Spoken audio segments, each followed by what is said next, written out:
Hello and welcome back, everyone, to Cinematic Universe. My name is Ernesto Martinez, and joining me for the final time of this year, 2014, is Benjamin Chrisman and Catherine Cook. How are you guys? Good. Yeah, I'm doing pretty good. Ready to talk about this awesome movie. First thing that kind of bugged me about this movie is that the first 10 minutes of it felt like a total climax to the second one, and for that reason, it just didn't have the same type of power that the climax of the last one had, because even though this was like so much cooler with, smog burning down the city and all that, it just felt like, okay, the movie's just started. It's like I'm not really into it yet, and then, I blinked, and then, what do you know, Smog's already dead, and it's like 10 minutes into the movie, and it's kind of like, it would have been better just to put that at the end of the second one, just to be done with it, because it didn't feel like a very well-grounded opening for this movie. It was kind of like a cold open, but not really, didn't have the same effect that I was looking for. Whereas the rest of the movie actually, pretty action-packed, just didn't have much of a story to it. It felt like a real epilogue rather than something which stands on its own 2 feet like the last 2 movies was. Granted that it was better than the first Hobbit movie, I would say that standing by itself as a standalone movie, it would be probably, for me, as a structured piece, among the worst of all 6 of the Middle-earth movies, because it doesn't have that same kind of, the first 2 were very much, Bilbo-centric and Thorin-centric. It was very much a classic, hero's journey type thing, and it was very much about those 2 characters, but when you get to the third movie, it's like a big ensemble piece, and everybody kind of takes a back seat. It's like Bilbo had just as much screen time as that little guy, Alfred, that made-up character from Lake Town, and it was like, Bilbo seems to take a complete back seat in this movie, and it's like, hey, he was like the leading every scene in the last 2 movies, and now he's just kind of not really there.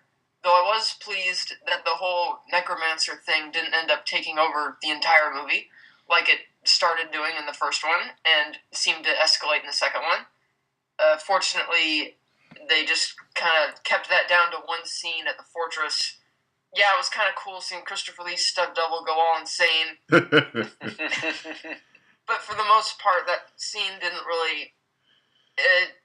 some parts were kind of hokey, like when Kate Blanchett did Galadriel did the whole weird voice thing again. It didn't sound as good as it did back in the Fellowship of the Ring. Some of the effects of that scene were kind of hokey, like when they see Sauron and you have all the, like the multiple duplicates of him, and the effect, it looked kind of like haphazard and weird, very fan fiction-y type scene altogether. But the rest of it, I can't even remember how much it follows the book or not, but it was still really enjoyable as a massive action movie, but it just didn't have that same, character punch that the second one had, or even as droll as the first one. It had a lot more... It's like I liked the characters a lot more than, whereas this one, it felt like they're just kind of trying to rushing to wrap it up. But the pacing was a lot better than the first. I actually prefer the pacing to the second one, because you had a bit more stuff going on there. You got to take your time with each of the different set pieces, whereas this one, it was like boom, boom, boom, all the way to the finish.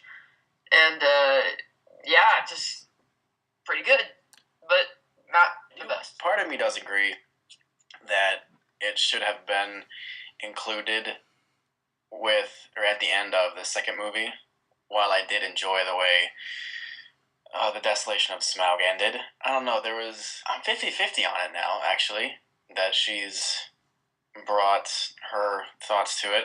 I did love the way it was shot, particularly seemingly continuous shot of Smaug flying through Lake Town, burning it, and the camera tracking him the entire time as he came down and then went back up. Did enjoy the pacing. Nothing seemed to drag too much. I have to disagree a little bit on the emotional factor. While I feel like they could have done a little bit of a better job with Thorin, I feel like they did just enough with him, or with Richard Armitage and with Martin Freeman, respectively, from their differing points of view, to establish and further the dragon sickness that was quickly overtaking him. I did enjoy the action, all of the battles. I said to myself after seeing the first movie, that The Battle of the Five Armies was what I was waiting for the most. I'm sure Smaug would be great, and of course he was. Benedict Cumberbatch did a fantastic job in this part as well. But the battle was what I was waiting for the most. I've always loved the big 2-army, 3-army battles in all of the other Middle-earth movies, as well as others of this type. At no point was I taken out of the movie because of bad CGI. Yeah.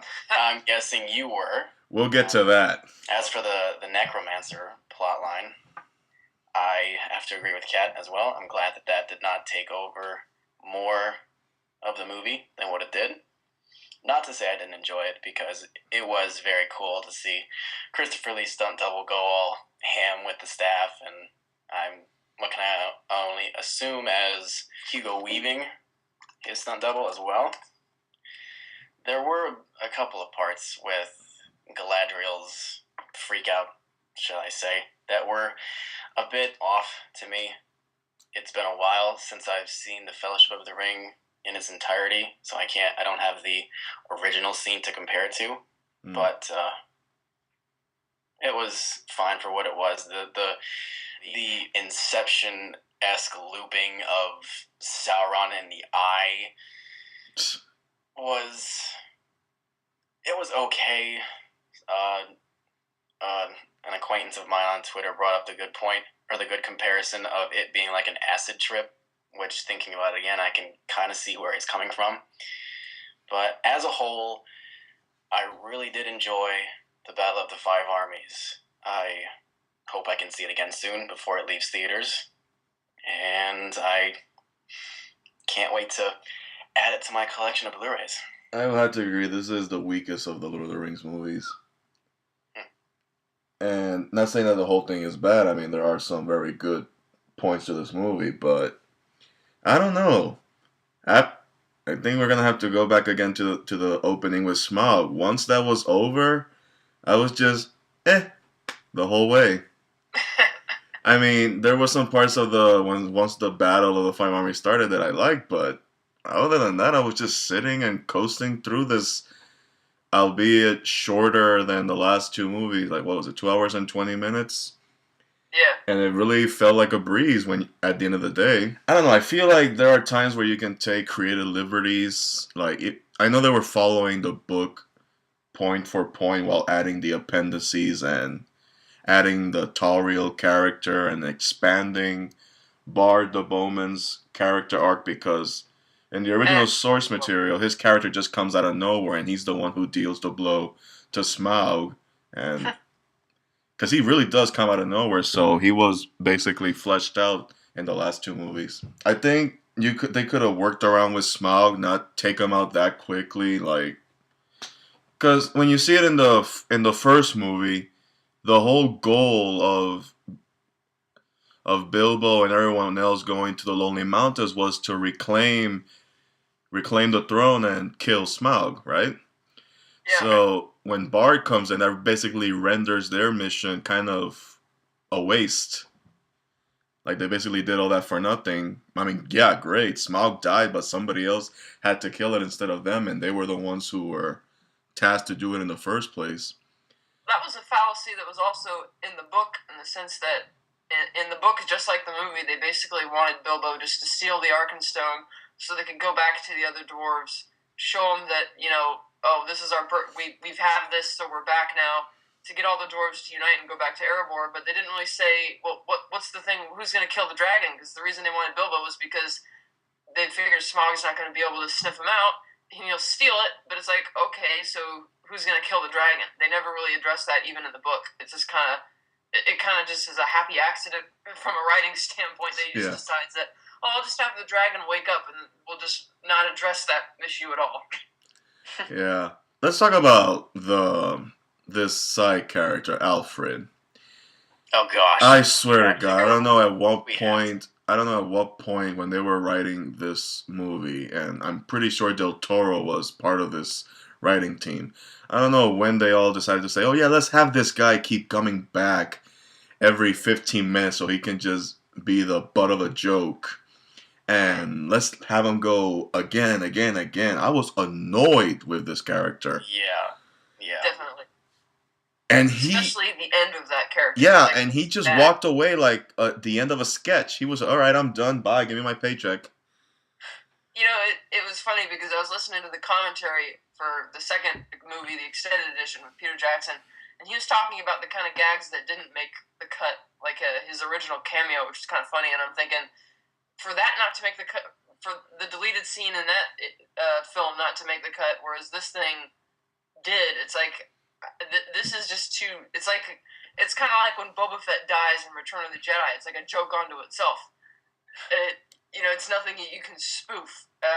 It's just like, it was so terrible, that final scene with Alfred, that they're just taking it way too far. This is a guy who should not have even. He should have just died on the boat. I mean, I get that he had a little bit of humor to him, but it just went way too far. And he was eating up way too much screen time. Every time they went back to Bard and Gandalf, it was always Alfred. It's like, where's Bilbo? And there's pretty much nothing to redeem the character, so why bother having him at all? No, I agree. When I forget exactly when it happens, but when he runs into a goblin or a troll or whatever it is he runs into, I was audibly saying to no one in particular, please let that thing take care of him, get rid of him, get him out of this movie. And then, of course, somebody comes in and saves his butt. And even then, he's not grateful. He just keeps on bitching for the sake of bitching. Yeah. Yeah, he doesn't provide anything to the story at that point. Yeah, in the second movie, it was interesting because you could tell that he was the one who was filling the Master's head with this idea of the town being against him and Bard being against him, and I thought that was going to amount to something in the third one. Because in the book, to a Grima or a Wormtongue, and everybody was in the theater. I forget his name, but yeah. Second, he acts like Wormtongue. He looks like him. He dresses like him. And in the book, the Master originally does escape Lake Town, absconding with all the treasure, and ends up like dying of starvation or something out in the back east somewhere. And I'm glad they cut that stuff out because it's just kind of a weird thing that they had put in the book.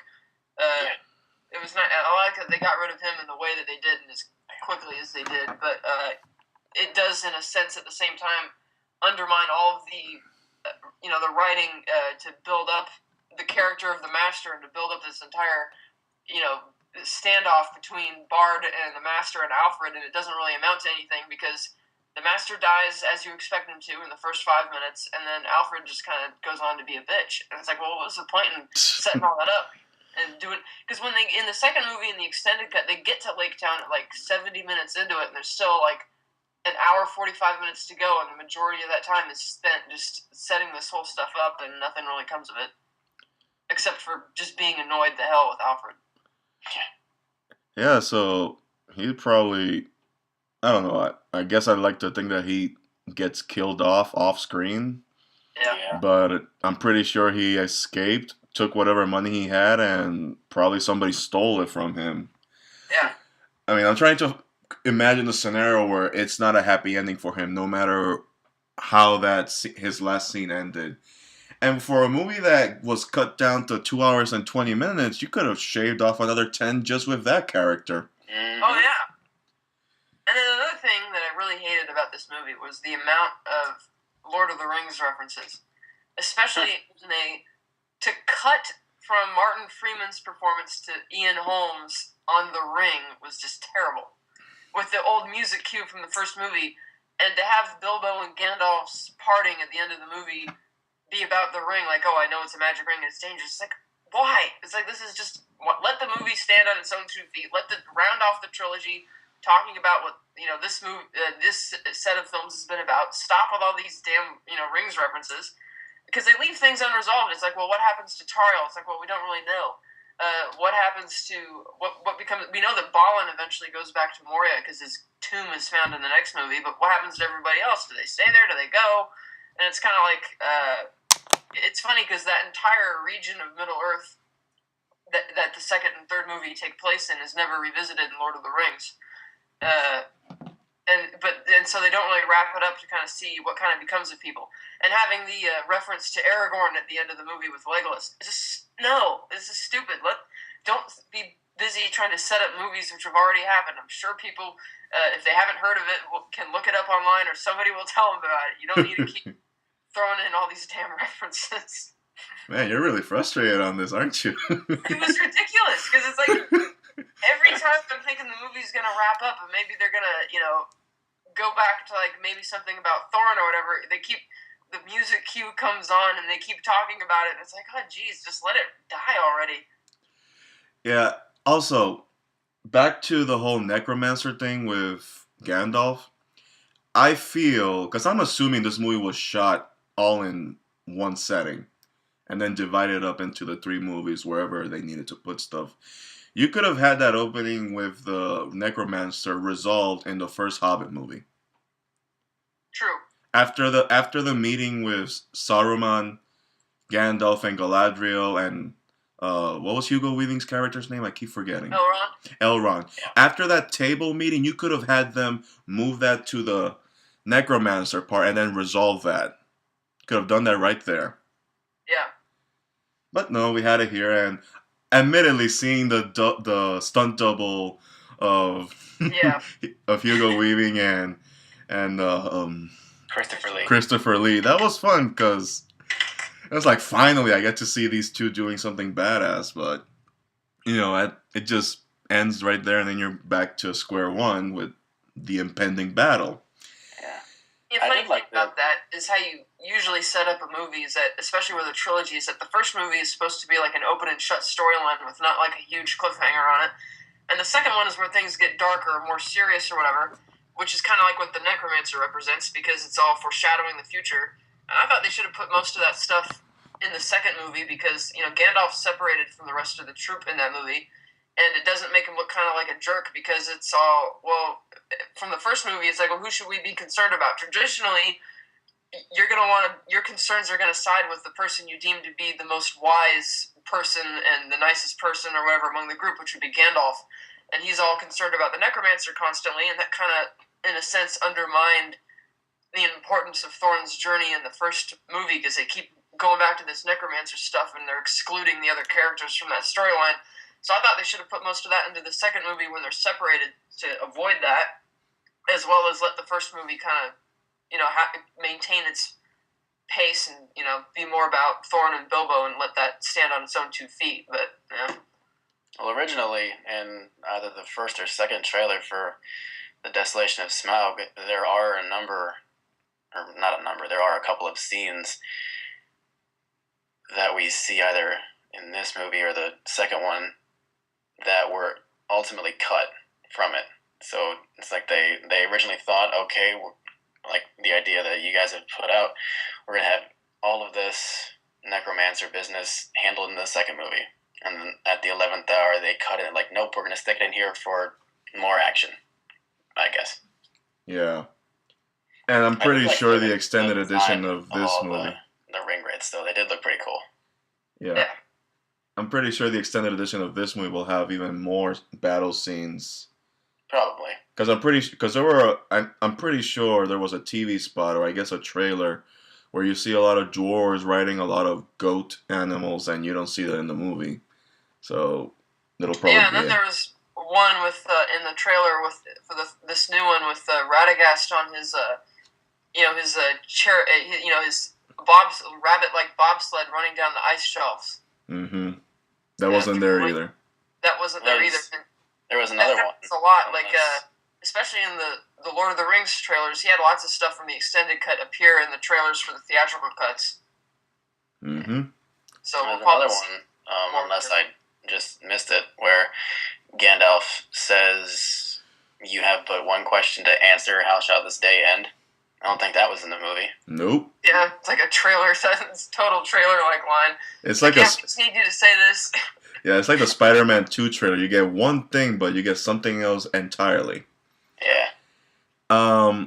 I did like the whole Thorin moments with him and the dragon sickness. Mm-hmm. I don't know where the dragon sickness thing came from. I feel like I had to rewatch Desolation of Smaug because I know at one point Smaug said that to Bilbo, I'm almost tempted to let you take the Arkenstone and watch Thorin destroy himself.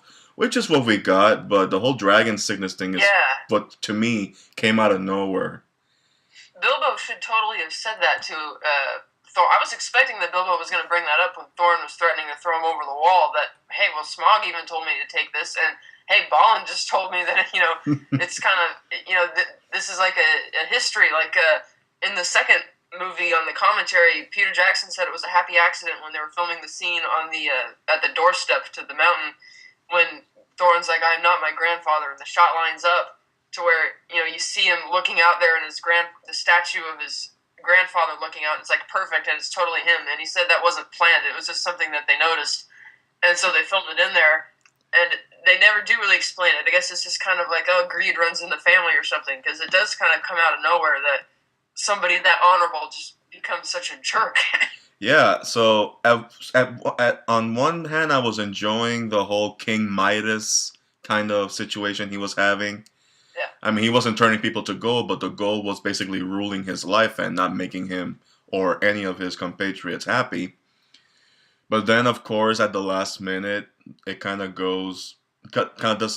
becomes inert because it takes one friendly conversation or sudden realization, oh shit, I fucked up. I gotta get out there. My friends are dying. So when as soon as we were building up to the five armies, you have the Thranduil. Once Thranduil comes in, he's got his army. He wants the white jewels that I'm pretty sure Thorin could have just thrown in there in a messenger bird because he's got enough gold and riches. And you have Bard who wants the portion of the treasure that was promised that allowed them to go into the mountain. So you have the human army, you have the elf army, you have the dwarf army. The goblins and the orcs are coming in from the west or the east or whatever compass you want to call it. Then comes Thorin's cousin, voiced by Bill Connolly. At first I thought it was Charlton Copley doing an Irish accent. He even looked like, even with the makeup on, he even looked like Charlton Copley. And that's when the movie started to piss me off, and why Dan constantly brings up the whole preferring the costumes and practical effects to full-on CGI, because he looked like a video games graphic character. Yeah, there were a couple of points. It was very distracting. And which leads to the other distracting part when you have Legolas doing his stepping stone thing. My God. I almost audibly groaned when I saw that. I couldn't believe they put that in there. Oh my God, that really ruined that moment. It's like, dude, just pull out an arrow, tie a rope, and get out of there. Don't start skipping stones. They're doing, they're throwing in as many ridiculous Legolas moments as they could, because they're like, oh, this is our last chance. Yeah, I even thought to myself, like, from their point of view, okay, let's top ourselves in Return of the King. What are we gonna do? Oh, come on. There's nothing tops taking out an elephant by yourself. Yeah. But they had to do it. But even he had, tons of screen time when the battle got underway, and it's like, yeah, the action's cool. It would be vastly more improved if they actually had the real prosthetic effects rather than the digital stuff. Mm-hmm. And I was actually kind of disappointed that for as much time they spent on action in this movie, you only get less than 10 seconds of Beorn when he shows up at the end.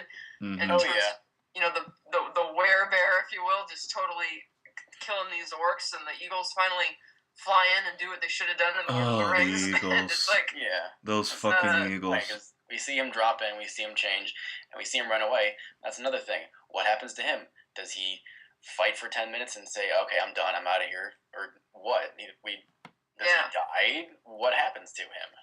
Yeah. in the book, he actually killed Bolg, because, in the book, Azog had been killed at that battle in the prologue, and Bolg was his son, who ends up, I think killing Thorin, and it was Beorn who ends up killing Bolg, and that was one of the big things that he does in the fight, because they had always built up the Bolg character in the book like they do Azog in the movie, of being this practically undefeatable guy, and so they had Beorn be the one to actually do it in the book, because, the idea of the Grand Master of at that period in Middle-earth history, the Grand Master of all the orcs only being able to be defeated by this supernatural beast who had the last of his kind. Kind of even a small character like that got to have his, moment. He got to fulfill his own journey to kind of, avenge his fallen brethren and everything. Because even he had they mentioned in the second movie, in the maybe in the theatrical cut as well, that he had a beef with the orcs, specifically with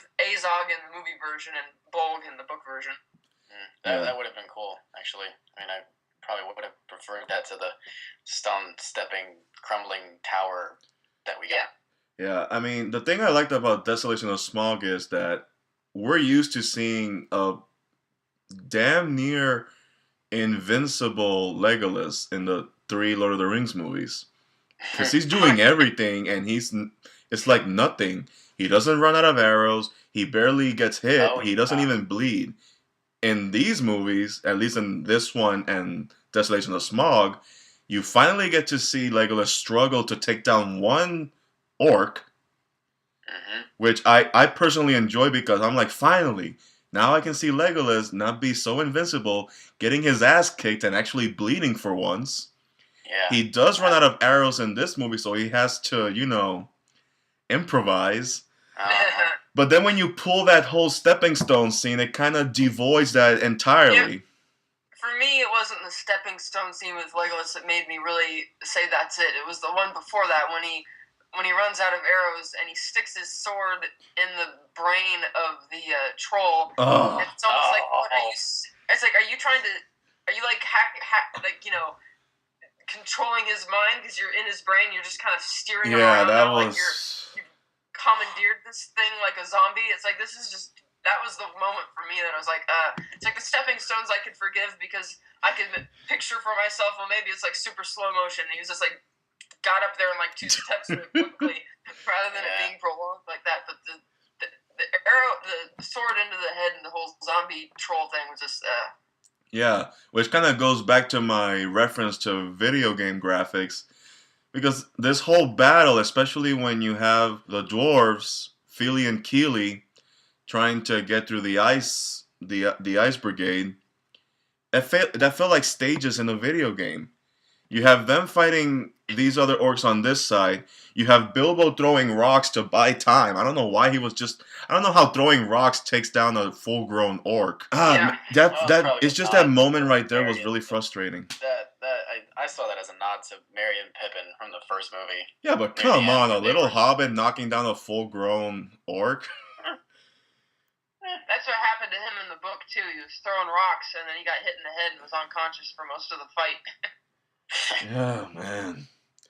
Except in the book, Tolkien was smart enough to not write tons and tons of pages of fighting. He just kind of used Bilbo's unconsciousness to a justification to skip a whole bunch of time in the battle and not have to talk about all the extra stuff that happens and justify why he can, survive in it. I was actually surprised. He was actually doing pretty good with his sword for a while there.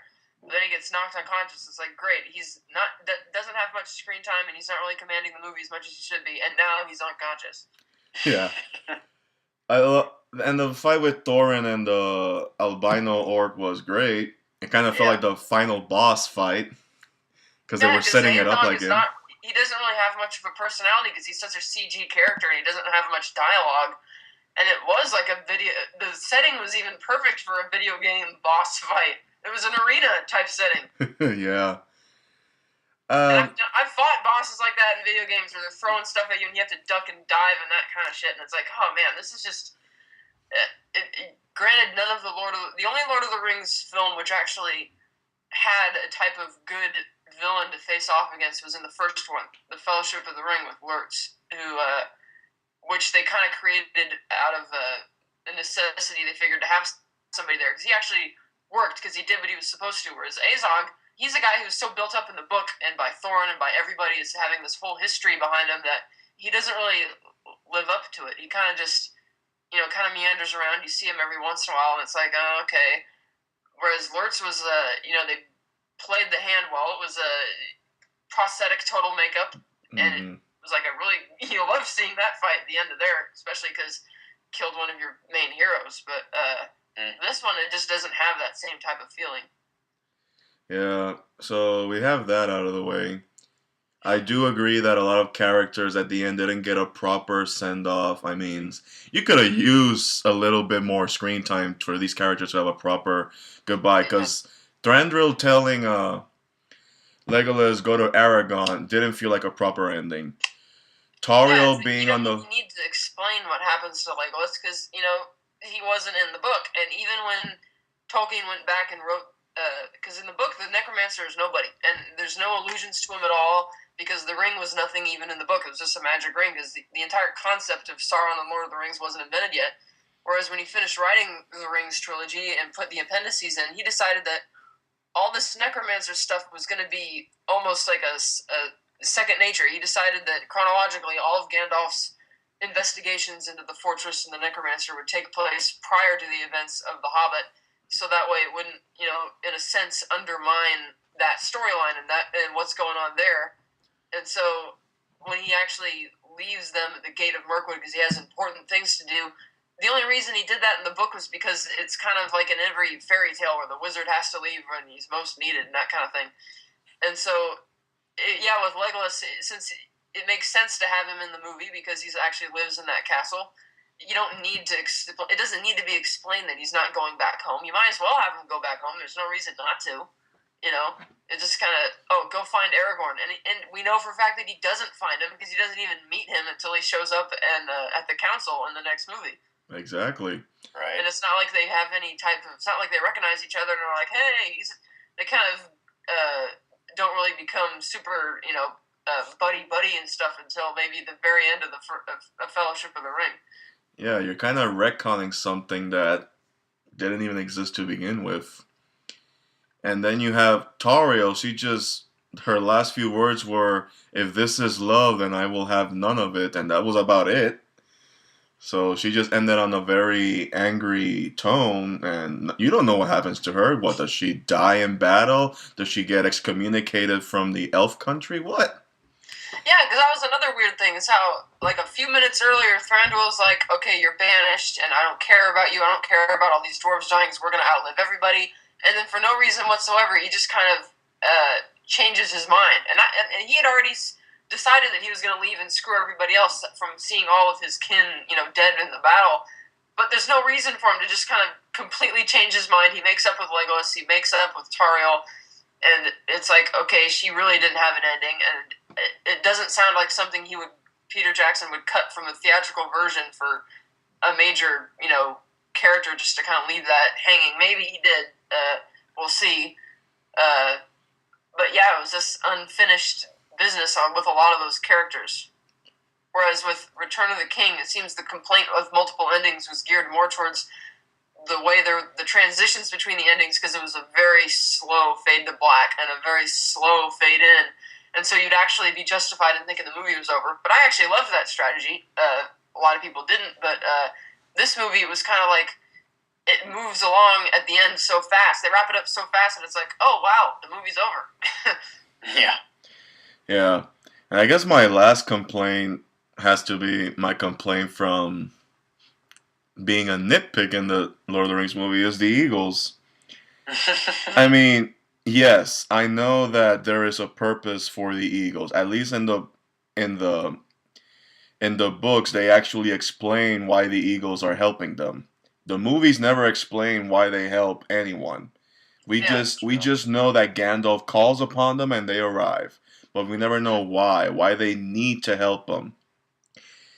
And when somebody says, "Well, why didn't they use the Eagles to take the ring to there?" That's actually a pretty fair question because you can strategize using. That was in the book. In the book of Lord of the Rings, they do explain that at some point. I remember what the answer is. It's because until the ring's destroyed, the Nazgul are riding the Fellbeast everywhere, and the Eagles can't really combat all of that because even though the Eagles are like awesome, they can't go up against the Nazgul's weapons and the type of evil sorcery or whatever they possess. Whereas at the end of the movie, when they destroy the ring, the lava bombs go off and everything, and the Nazgul are all kind of killed off.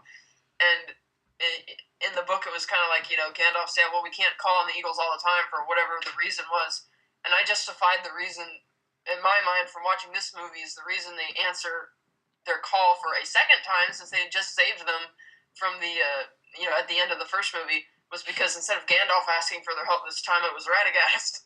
Maybe that means something. Yeah, you gotta make Radagast seem important because he really doesn't do anything in the movies. Yeah, he's not even in the book.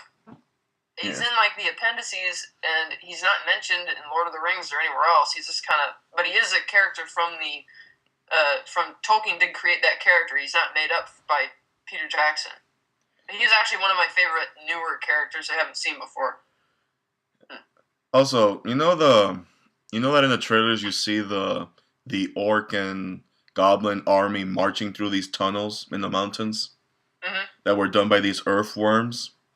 Yeah. Wouldn't you just use those earthworms to come from underneath the elves, the humans, and the dwarves and take them out like that? I mean, those things could cause some serious damage. Maybe it was something like the Eagles. Maybe it was a one-time use. Yeah, that's just like, nope, I don't have enough. Yeah, it's like I don't like, have enough mana. I guess I can't use the worms anymore. Well, it's kind of like when it rains for the first time in a long time and all the worms come up out of the dirt. It's like they set a fire down there because you can see the glow of the fire coming from underground, and all the worms are like retreating. Yeah, it's one of those little things that when you introduce them, you're like, so we're not gonna see those again. Nope. Okay. Hey, there's something else. There's another inconsistency. What happens to those things?